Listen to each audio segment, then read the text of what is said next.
Estoy hablando con las dos abogadas que nos van a acompañar para ampliar y poner en perspectiva este tema, porque resulta que este domingo la lista de mujeres que han denunciado al expresidente Óscar Arias Sánchez por presuntos abusos o acoso sexual aumentó a 8.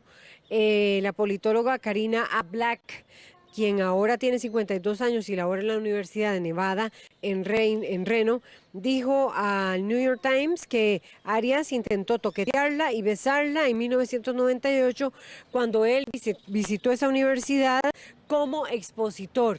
Y esta mañana, precisamente, estábamos ahora conversando, me acompañan dos abogadas que una exministra de la Condición de la Mujer, otra, doña Gloria Valerín, otra, Larisa Arroyo, quien también es de la Fundación Acceder, abogada en Derechos Humanos, para poner en perspectiva ir más allá del tema penal, de los procesos penales que se pueden estar llevando a cabo, que prácticamente son dos, con los de la modelo y ex Miss Costa Rica, Yasmín Morales, e igualmente la médica. Esos son los dos procesos penales, pero hay muchísimas acusaciones que han surgido en redes sociales.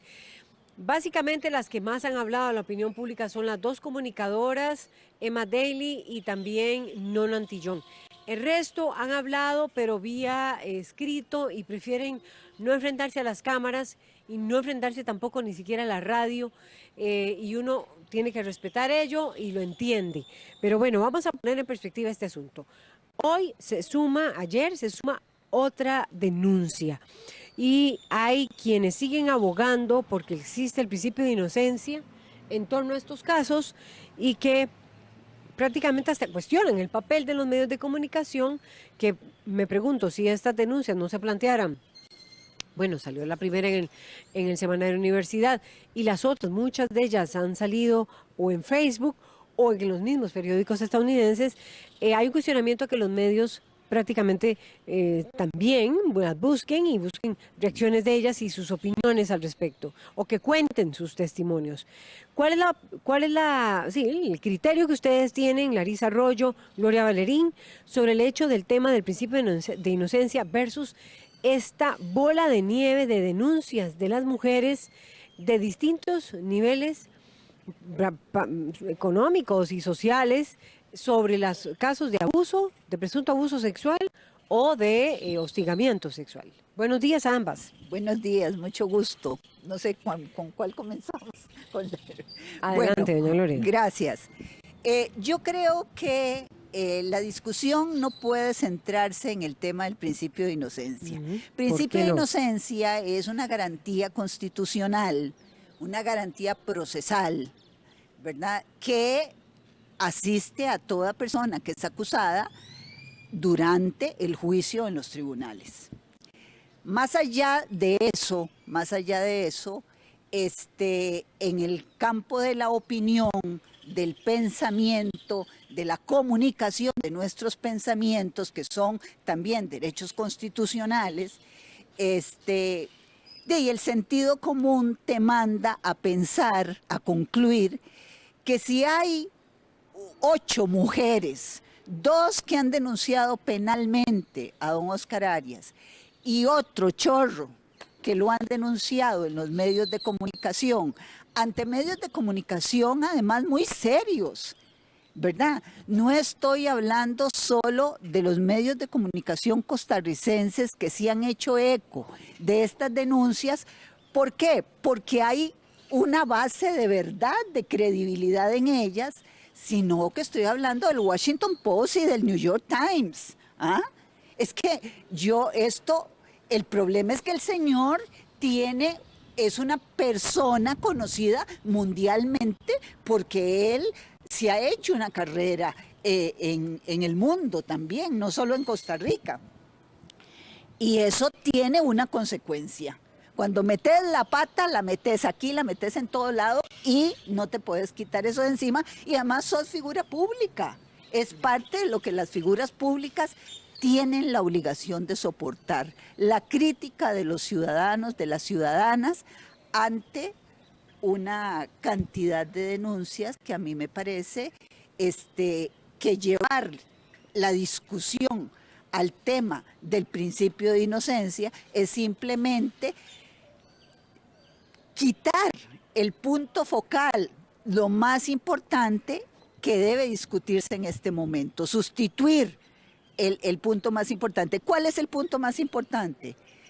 Tanto que le cuesta a las mujeres denunciar, porque si denuncian, ve vos la cantidad de improperios que les dicen, ¿verdad? La cantidad de cuestionamientos que se les hacen. Entonces, tanto que cuesta que las mujeres denuncien. Cuando un grupo se atreve a denunciar, una mujer se atreve a denunciar, lo que hay que hacer, en vez de estar hable sobre el principio de inocencia, es apoyarlas para que denuncien, apoyarlas para que vayan a los tribunales y efectivamente derriben ahí la agresión, de alguna manera la agresión de la que han sido víctimas, teniendo ellas la parte más difícil en los tribunales, porque el que afirma es el que le corresponde probar.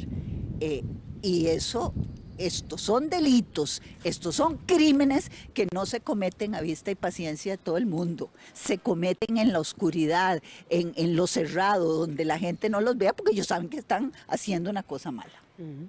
¿Qué dice Larisa Arroyo? Buenos días. Muy buenos días. Pues efectivamente mi gran preocupación está en que centremos la discusión, como lo dice Gloria, en el sistema de justicia formal. ¿Y por qué digo esto? Bueno, porque precisamente no solo tenemos que reconocer que hay barreras, ¿verdad?, para poder acceder al sistema de justicia, empezando porque las mujeres puedan identificar qué es violencia sexual, pasando por que sepan cuáles son los mecanismos para acceder al sistema de justicia, y porque además hay violencia sexual que no necesariamente es delito o que ha prescrito o que tiene, digamos, algún otro tipo de complejidad que no va a poder ser llevada ante los tribunales. De manera tal que yo creo que la discusión tiene que venir a través del reconocimiento de la violencia contra las mujeres como violencia estructural, sistémica e histórica. Esto no es nuevo, el tema de la estigmatización de las mujeres a la hora de denunciar, seguro quería plata,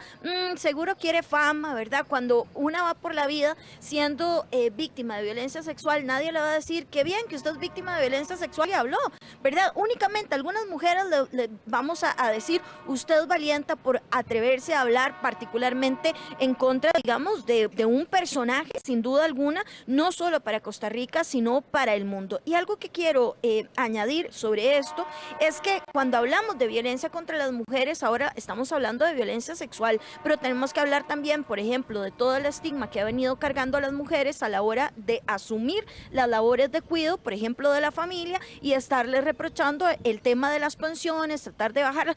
Todo eso hace parte de un mismo problema que tenemos que empezar a posicionar. No podemos hacer el caso únicamente sobre Óscar Arias Sánchez y las mujeres que lo han denunciado ante los tribunales de manera formal o aquellas que han levantado la voz, sino que tenemos que traer ese caso para poder evidenciar lo que está pasando. Y creo que no es en vano que precisamente hay un montón de grupos que se han venido formando en Facebook y entre amigas y demás, en donde han venido hablando de casos que ellas dicen, no, la verdad es que ahora yo voy a hablar de mi jefe, voy a hablar del hermano, voy a hablar del esposo de mi hermana, voy a hablar de mi vecino, ¿verdad?, de mi novio, de mi exmarido. Esas mujeres están empezando a hablar y ahora el Estado tendría que ver también cómo atenderlas, que es toda otra discusión de cómo el Estado es responsable de prevenir este tipo de violencias y que no lo ha hecho. Me llama la atención... Vamos a ver, llama muchísimo la atención que el New York Times esté catalogando este domingo el caso de Arias como el más significativo de la era Me Too en Latinoamérica. ¿Por qué sería el más significativo en opinión de ustedes? Y ya vamos a ir con detalles, si ustedes comparten esta misma valoración que está haciendo el diario estadounidense, y ya vamos a ir a los detalles de lo que significaría un proceso de este tipo, porque la mayor parte de las personas también está diciendo... muchas de esas denuncias, o los penalistas por lo menos lo están argumentando, ya están a punto de vencerse y su camino desde el punto de vista legal. Pero me gustaría un comentario de ustedes sobre este calificativo, el más significativo de la era Me Too en Latinoamérica. Claro, es que bueno, el Me Too en Estados Unidos, vamos a ver, se gesta casi paralelamente o como consecuencia de las acusaciones masivas casi de mujeres contra Harvey Weinstein, el productor cinematográfico. Y es un movimiento que toma gran fuerza justamente porque pone el dedo en la llaga en una figura de poder como este Weinstein, que era todopoderoso, ¿ah? Y aquí, en Costa Rica, digamos, y en Latinoamérica, uno de esos todopoderosos era Oscar Arias, hasta que le cayó el Me Too aquí. Bueno, yo creo que la comparación es válida. Yo creo que además, por lo que yo estoy viendo, y algo de eso he comentado antes, y esto tiene como características de epidemia nacional e internacional, ¿ah? Y es que la violencia contra las mujeres es epidémica. Cuando la gente tome conciencia de que 2/3 partes de las mujeres han dicho que han sufrido algún tipo de violencia en su vida, cuando la gente tome conciencia de que en este país hay 4 o 5 casos estadísticamente, digamos, de violación por día, no recuerdo, no las tengo actualizadas, pero hace poco era eso. Bueno, se darán cuenta de que el problema de la violencia contra las mujeres, de que la violación específicamente, es un problema gravísimo para nosotras, para todas nosotras.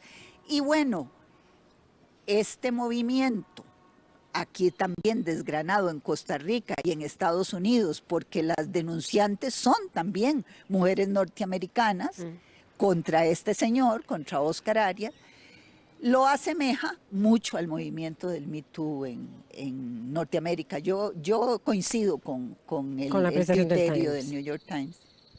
Bueno, yo lo que quisiera es mencionar que pareciera que el Me Too llegó a Costa Rica, pero en realidad el Me Too no llegó a Costa Rica, ha estado aquí. Pienso, por ejemplo, en movimientos universitarios como me pasó en la UNA, me pasó en la UCR, que han estado denunciando precisamente ese tipo de violencia sexual por parte de profesores, usualmente hacia estudiantes. Lo que pasa es que no les habían dado la bola que les dieron ahora, ¿verdad? Con el hecho de que sea Oscar Arias Sánchez, ¿verdad?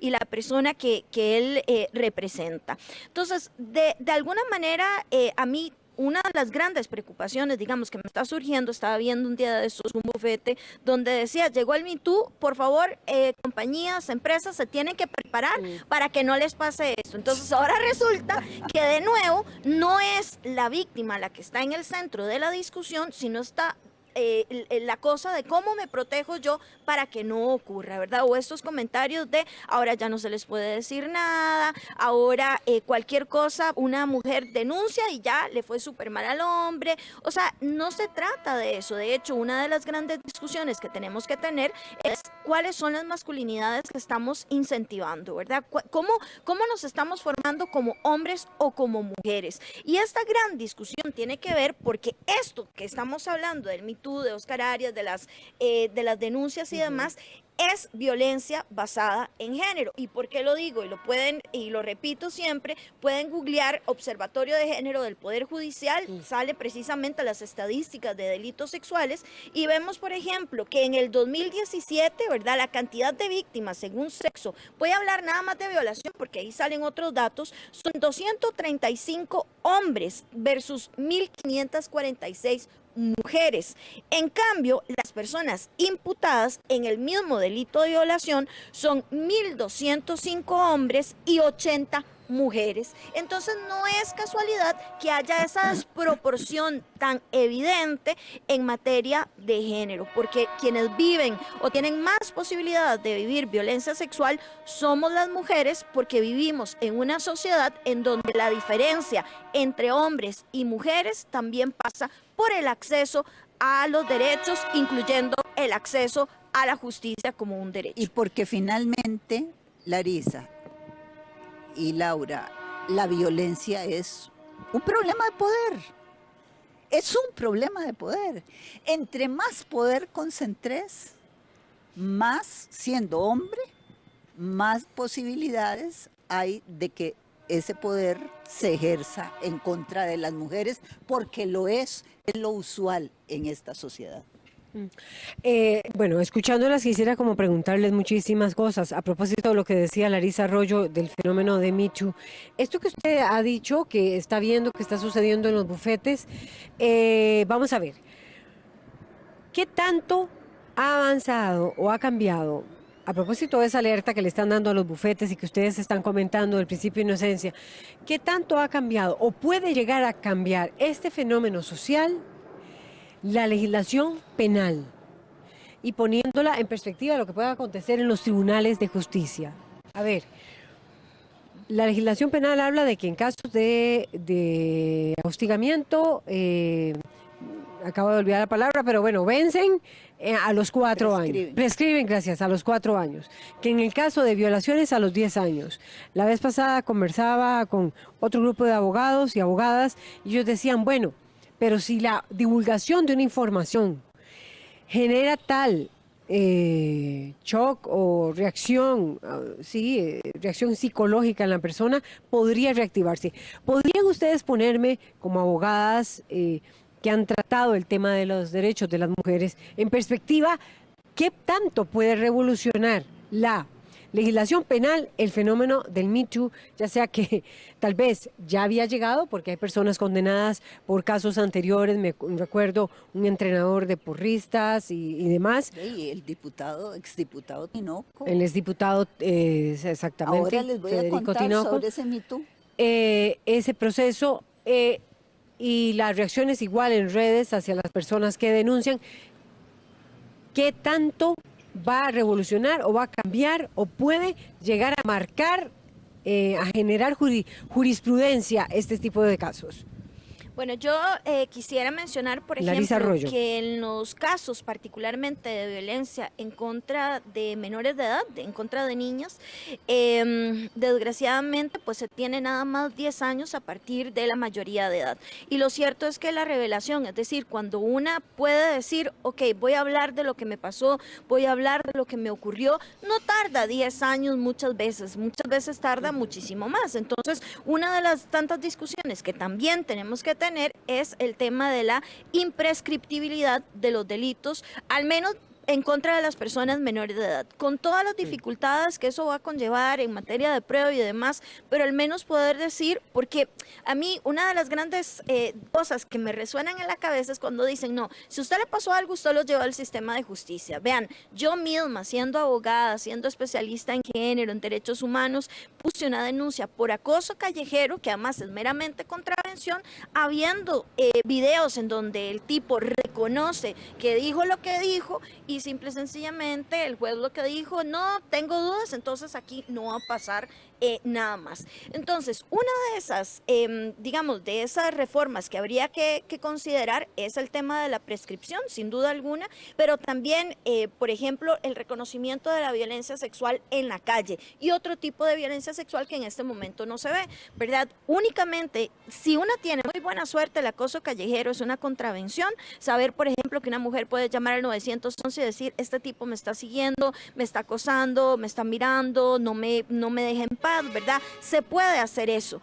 No obstante, no es delito, ¿verdad? ¿Por qué no es delito? Porque nos parece que no es tan grave, ¿verdad? Porque eso es lo que son las contravenciones. Y la violencia sexual en contra de las mujeres es una cuestión además diaria. Por ejemplo, los medios de comunicación, cómo transmiten o cómo usan la imagen de las mujeres. En la publicidad, tenemos periódicos que salen todos los días con una mujer en vestido de baño y demás. Y yo no tengo ningún problema contra el tema del desnudo. Además, a mí me parece que nos deberían dejar en las playas andar igual que los hombres o en la calle cuando van a correr y nosotras no podemos hacer eso. Eso se llama discriminación. No obstante, esa cultura de violación que de alguna manera permite cosificar a las mujeres, sexualizarlas y vender esos cuerpos, ¿verdad? Como un gancho, pues definitivamente es lo que permite también de alguna manera ese encubrimiento y encubrimiento muchas veces de hombres que tal vez no cometen violencia sexual, pero dicen, mi jefe lo hace, yo no me voy a meter ahí, es una cosa de él sabrá.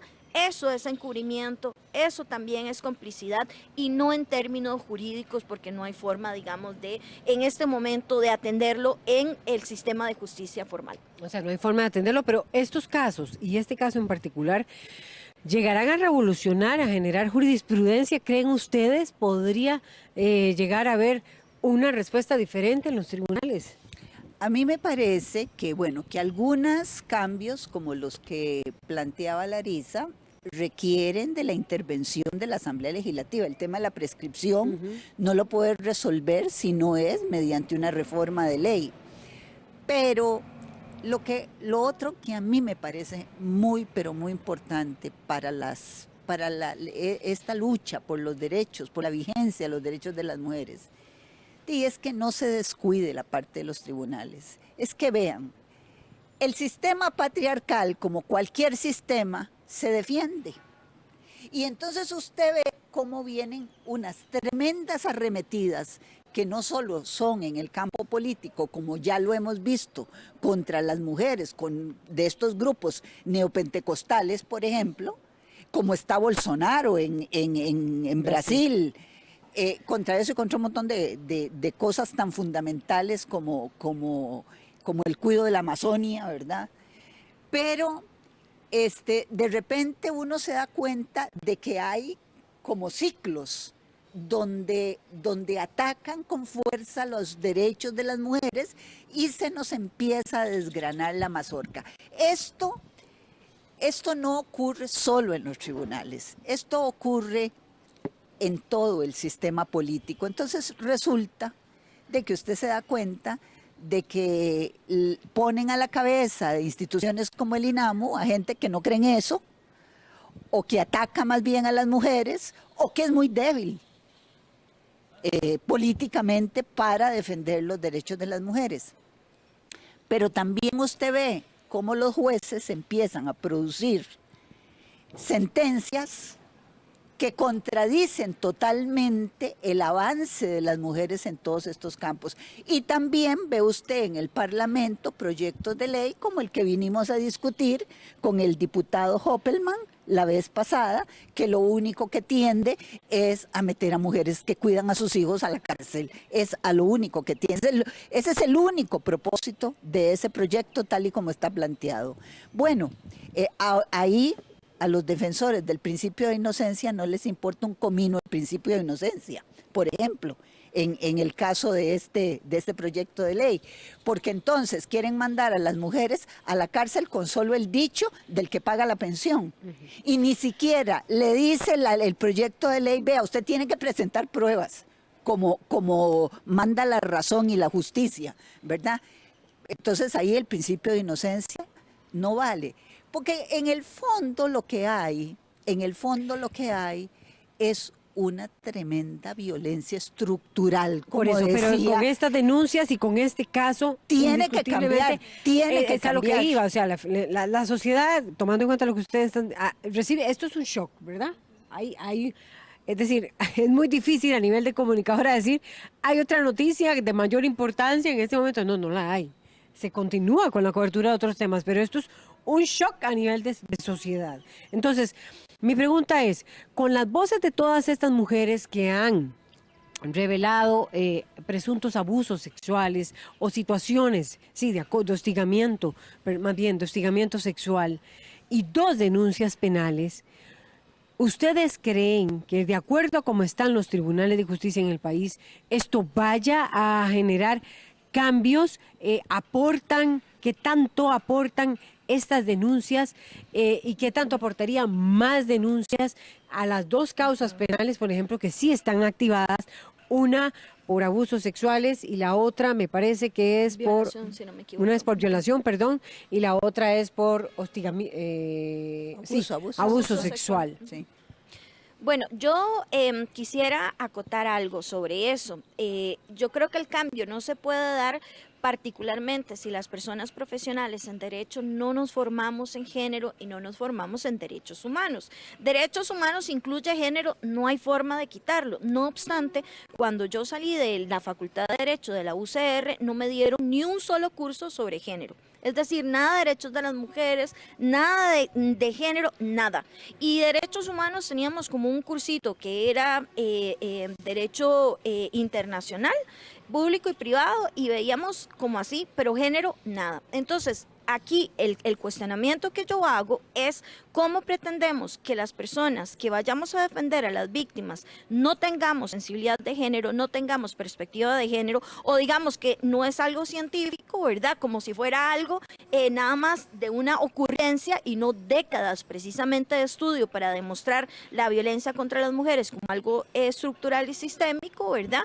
Pero por otro lado, quienes están en el sistema de justicia, quienes son operadores y operadoras también carecen de esta formación en derechos humanos y en género, pensando, por ejemplo, en 3 instrumentos básicos: Convención CEDAW, Convención Belém-Topará y Convención Americana, particularmente con la jurisprudencia de la Corte Interamericana, empezando con el caso algodonero en contra de México, ¿verdad?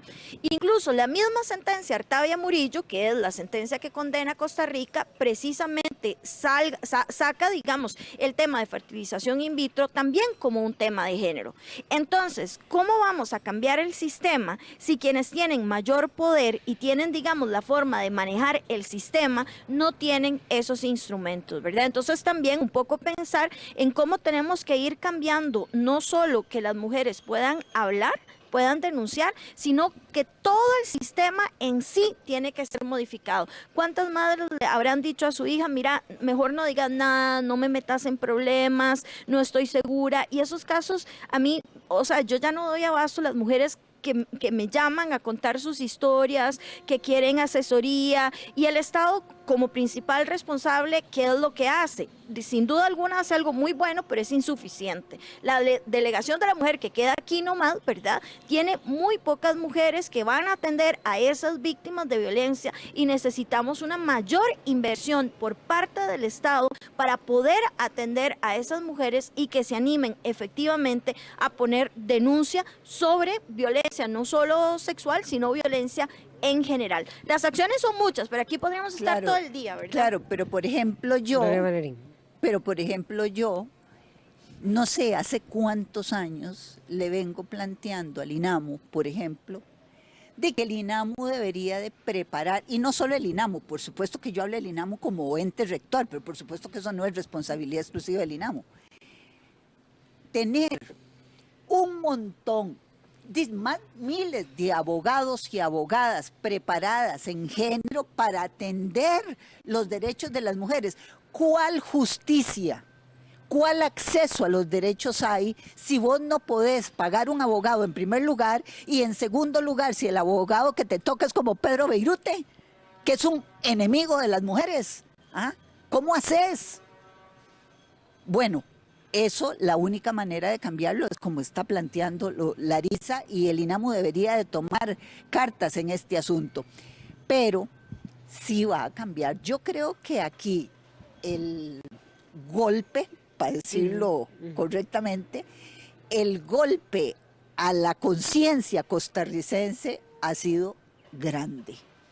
Ha sido grande, y esa es también un poco la desgracia de la violencia contra las mujeres, porque solo toma relevancia cuando hay esos casos y es cotidiana.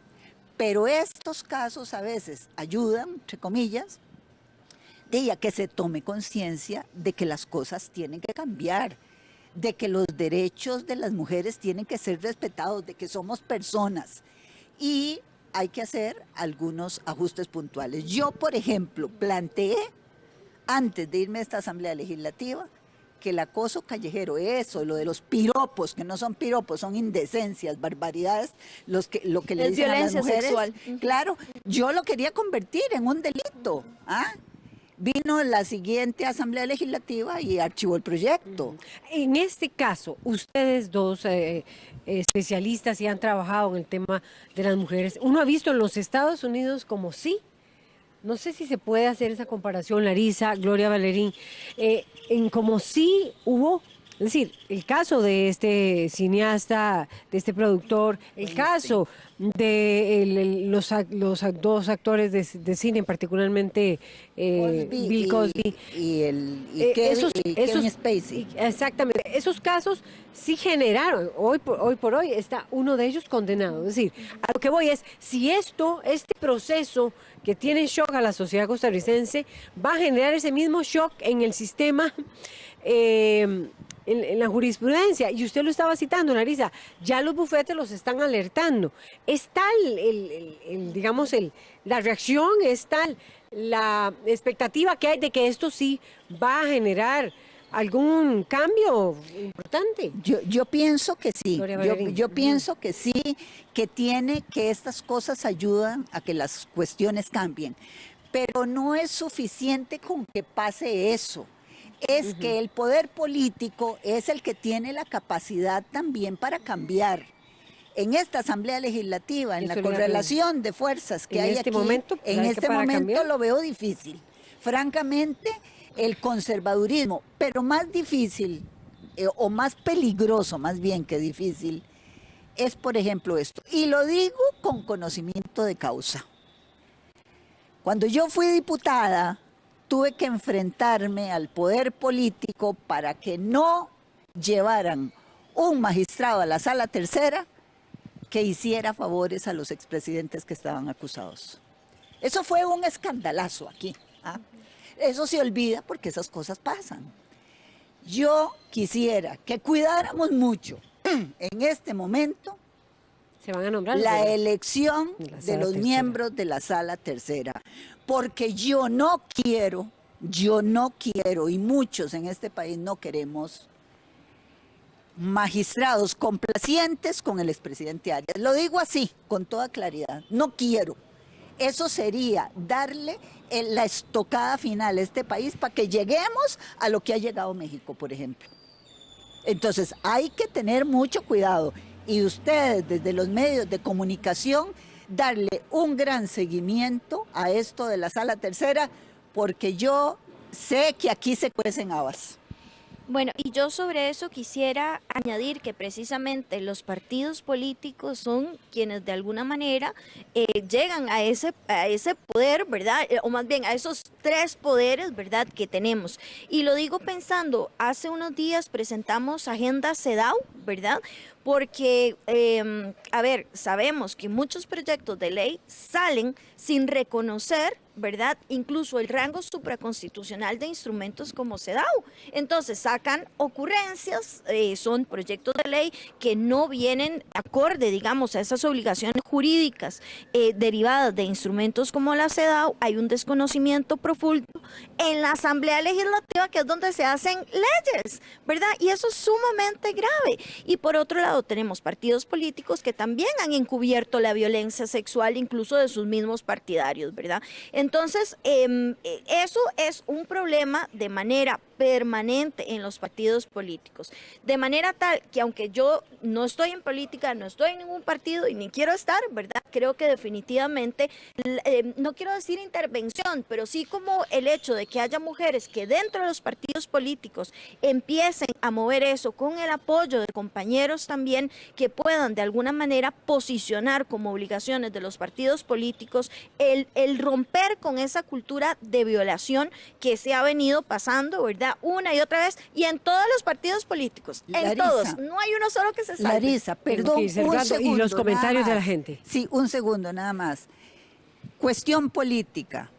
Al mismo tiempo que salió lo de Arias Sánchez, salió lo de un pastor evangélico en Pacayas de Cartago, violador de niñas. ¿Ah?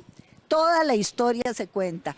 ¿Qué han dicho los partidos evangélicos de eso en esta Asamblea Legislativa? En este país, en algún diario, de alguna manera, no han dicho absolutamente nada. Y eso lo que significa es que son cómplices de eso. Bien. A las dos, muchísimas gracias. Hay comentarios. Alejandra Garita comenta, el comportamiento de Óscar Arias Sánchez, ¿creen ustedes era desconocido para sus más cercanos colaboradores y colaboradoras? Esa interrogante plantea Alejandra Garita. Yorle RV dice, yo les creo, las mujeres debemos unirnos, apoyarnos. Eso dice Yorle.